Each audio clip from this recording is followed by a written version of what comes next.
večer. Ja sam profesor Vladimir Mlađan u penziji, ali još aktivan i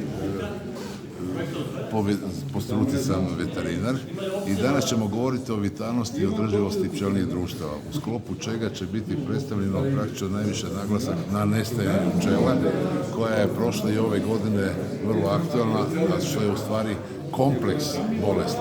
Mi nećemo moći sve prikazati, naravno, ali ću prići bolesti s aspekta imuniteta, što se najviše može učiniti, koji je tu najvažniji faktor. U kratkim crtima kako je bilo pčelovanje ove godine, što je prošlo?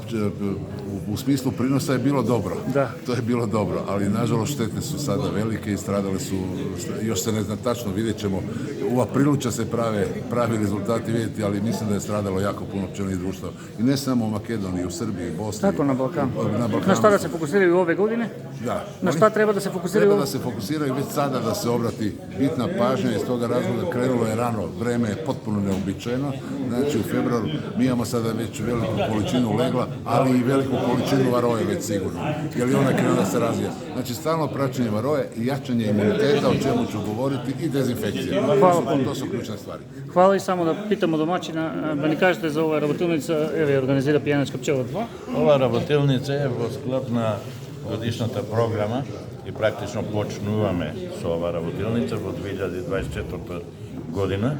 Предвидени ни се повеќе предавања, посети на саеми и така натаму.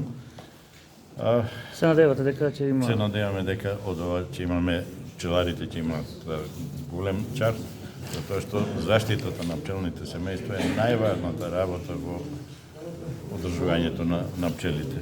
Посебно ќе се задржиме на синдромот на празна кошница, што значи нестанок на пчелите во кошницата, кога во услови кога има и мед, и полен, и се.